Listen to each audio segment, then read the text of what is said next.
Hello students, welcome to the History Chapter 2, Historiography, Indian Tradition. So let us see, in the last chapter we have studied the historiography and the Western tradition. Now in this chapter we are going to study historiography, the Indian tradition. So let us see what is it all about. In the ancient period of Indian memories, the great deeds of ancestors and mythological lore, great deeds of ancestor, our great great great grandfathers, what they did, their deeds, and the mythological lore. Mythological lore means the stories related to the scriptures, the songs related to the scripture. For example, I would say in that case Ramayana or Mahabharata or Puranas, etc. So mythological lore, also memories of social tradition, how the social traditions were existing at that time.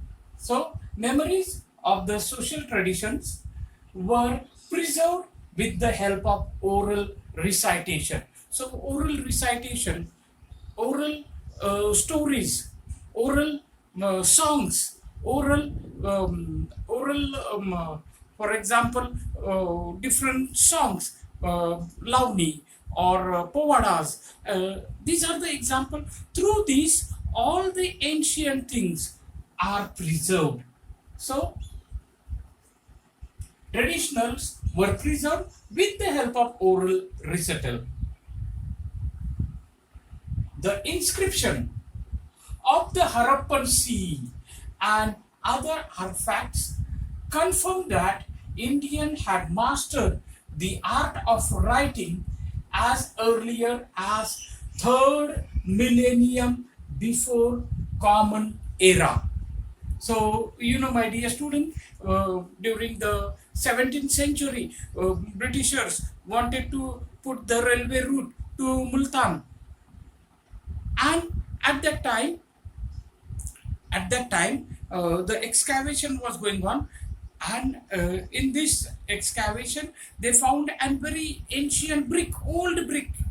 The British officers saw this and the work was stopped, and then the great Harappan civilization was discovered over there.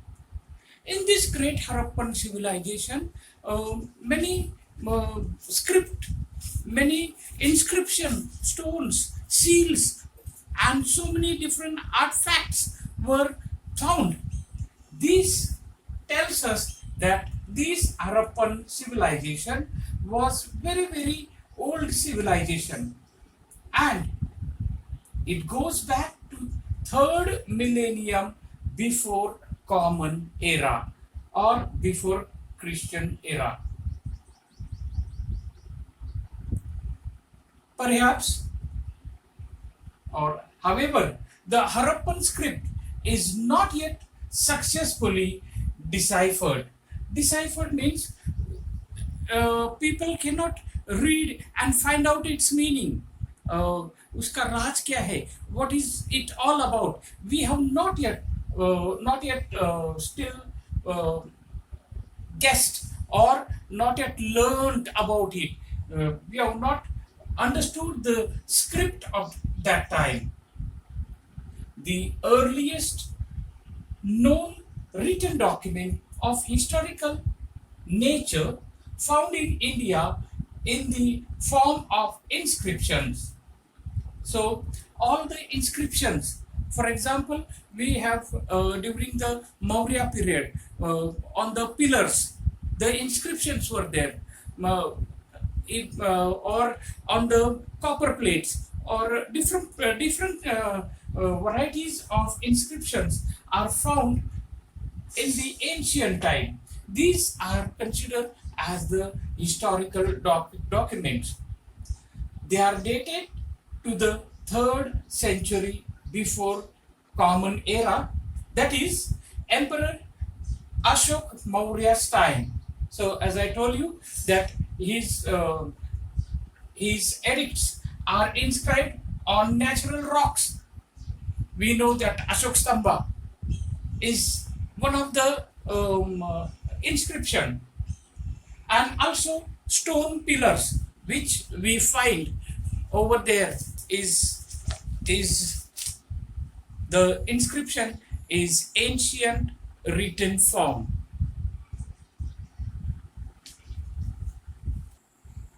From the 1st century Common Era, inscription began to occur on coins. So several different coins, and it was king's image was printed, or something was written over there. So inscription began to occur on coins.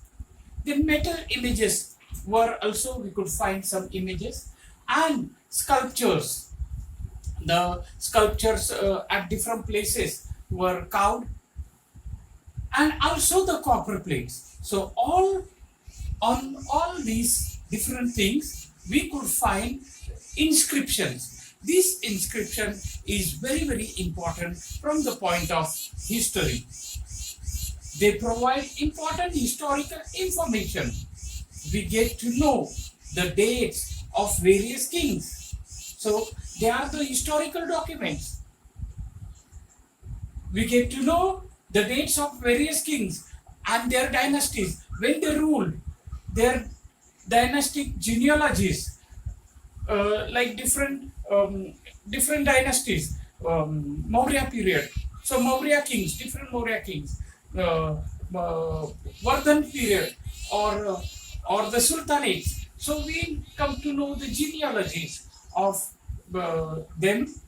Then territorial extent, how far their territory was extended, their kingdom, and then they conquered the other kingdom, and then the neighboring kingdom, and the neighboring kingdom, and some of the emperors even captured the whole of Hindustan, including Pakistan, Afghanistan, and even more than that.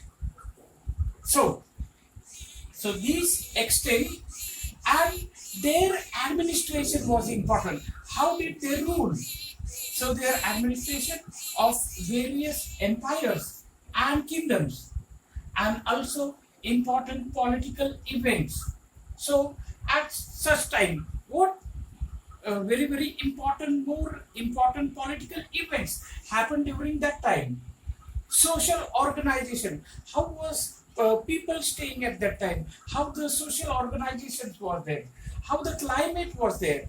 How very often the famine they have to face. So all this was important from the historical point of view.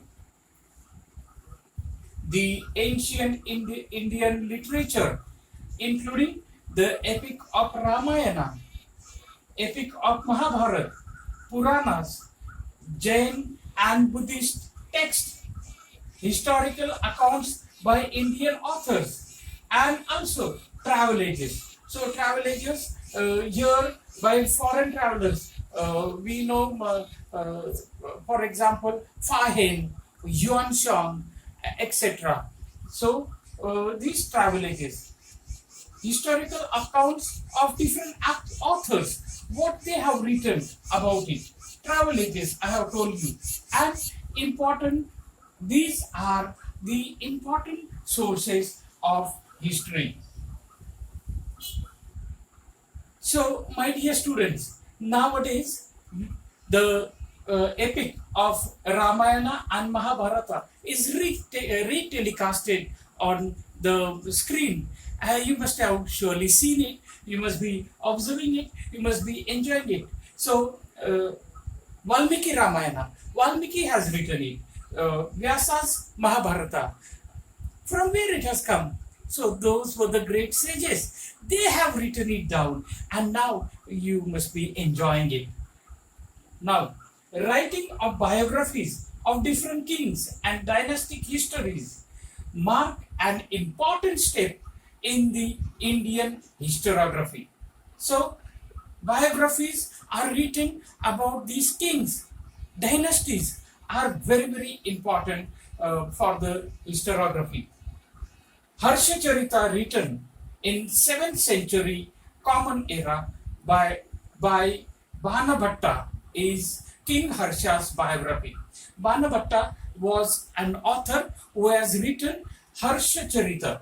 Harshacharita is a book written by Banabhatta, and here, King Harsha's autobiography is depicted. Not only the autobiography, but he also has portrayed the realistic picture of how the social condition was at that time, how the economy of the people and the dynasty at that time, how the political situation was there at that time, how religion were observed, and which religion were flourishing at that time, and cultural life, how people were cultured during King Harsha's time.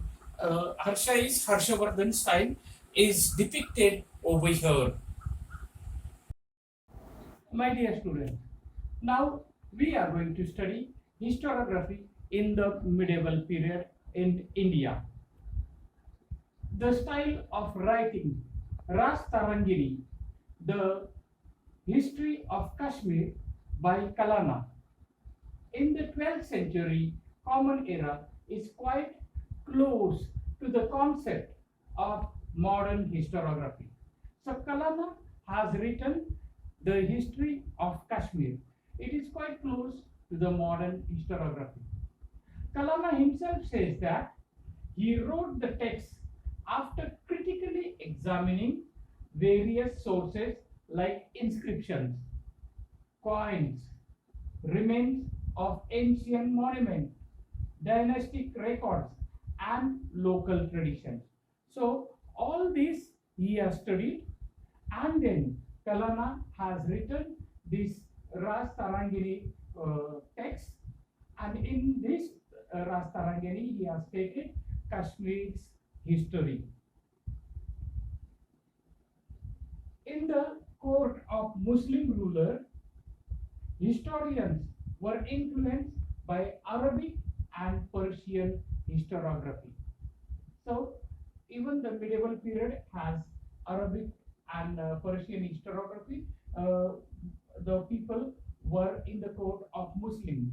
So Babur established the Muslim empire, and among them Zainuddin Barani holds an important role. In Tariq-e-Firuz Shahi, a book written by him, according to him, he says that historians should not focus only on the valor and their policies about the kingdom, but he should also focus on the negative part of it, the failures of the historians, of the rulers. I'm sorry. So this is important of the Barani. Barani also says that the impact on the history is more important of the saints, of the wise men and learned people. This includes the scope for historiography in his time. A historian in the Mughal court praising the emperor, number one, and exhibition of loyalty. Praising means to glorify the emperor, and loyalty, to be more pramanik to him, became most important. The custom of adding suitable poetic quotes and beautiful picture was also introduced at that time. So any deeds of the king and a few lines of the of the poet, the quotation was added. Including to that is also a good picture would glorify the king and his deeds. Babur was the founder of Mughal Empire. He wrote an autobiography, his own biography, named Tuziki Baburi. In this, he wrote about the battle fought by him. Not only the battle fought by him, but also his minute observation on various regions and cities traveled by him, including local economy, how the economy was at that time, the local customs, and also the flora. Flora means the vegetation, the trees. So he has expanded the scope of historiography by adding economy, custom, and flora. Then the next person is Abul Fazl. He wrote Akbarnama. After Babur, Humayun, and after Humayun was Akbar. So Akbarnama is written by Abul Fazl. His method of collecting authentic historical documents, it should be authentic, and their scrutiny to verify, check, find out is looked upon as devoid of bias. So it should be purely what has happened at that time, no addition of spices, masala, etc. Therefore, Abdul Fazl's Akbarnama has become more realistic. Bakhar is an important document during the medieval period. So, Bakhar contains eulogies of the heroes and stories of historic deeds, battle, lives of great men. So, here eulogies means it tells you about the great work, great battle fought by them, a heroic deed which was done by them. So this is written in the Bakhar, the battle fought by them and the lives of great men. For example, Sadashiv Bhau or Holkar, etc. So these things are written in Bakhar. So therefore it is a very, very important document. Sadashiv Sabasat's Bakhar, written by Krishnaji Anand Sabasat, during the is important document, and this was written during the reign of Chhatrapati Rajaram Maharaj. He wrote about the rules of Chhatrapati Shivaji Maharaj. So here in this Bakhar, Sabasat's Bakhar, how great the Shivaji Maharaj was, what his deeds was, everything is recorded by Krishnaji Anand Sabasat in his Bakhar, Sabasadanchi Bakhar. We go on to next Bakhar is Bhausahebanchi Bakhar and Panipatchi Bakhar. So these are the two Bakhars written about the battle of Panipat. This battle was fought at Panipat near Delhi between Marathas and the Afghanis. So this battle was fought, and everything is written about the Bhausaheb Bakhar, about Bhausaheb, that is Bhausaheb Peshwa, and also about three battles were fought of Panipat. So everything is written in this Bhausahebanchi Bakhar and Panipatchi Bakhar. Then we have also Holkaranchi Kaifiyat. Here, this is also a type of Bakar. In this, a lot of information is given about the Holkar's family and their contribution to Maratha rule, because Holkar also went to fight the Battle of Panipat, and what how great they were. Holkars are from Lasalgaon near Nasik, and how great they were, warriors. What was their contribution is written in Holkaranchi Kaifia. So, my dear student, Bakhars can be divided into various types, such as they are biographies. So, written by other person about the king. We have seen here one such biography. Then it is autobiography. That also we have seen. That is, Babur has written about his own self. So that is autobiography. Then dynastic rule. The dynasty, how the family, first the Akbar, then Humayun, then first the Babur. I'm sorry, first the Babur, then Humayun, then Akbar, and how the dynasty went on. Then the next division is description of events. How the first battle of Panipat was fought with Abdali Ahmad. Then second battle and the third battle. So how Dattaji Shinde was killed over there. So all these events are given in more detail. Then we have history of sect. So different sects, it is given the information about the Peshwas, about the Holkars, about the Sindhs, and such sects are given. Autobiographies.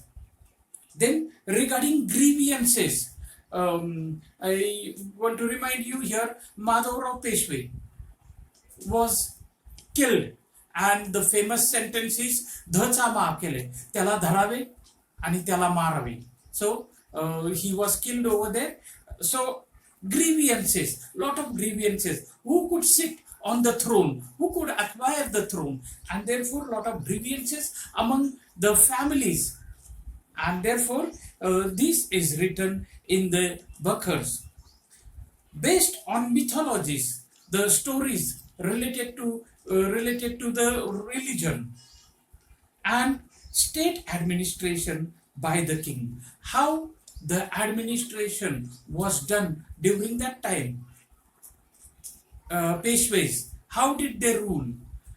Chhatrapatis, how did they rule the kingdom? How was the subject, whether they were happy regarding the king or the Peshwas. So everything is written in this Bakhar. Therefore, Bakhar is a very, very important part, my dear students. Now, in the second part, we are going to study historiography in the modern period.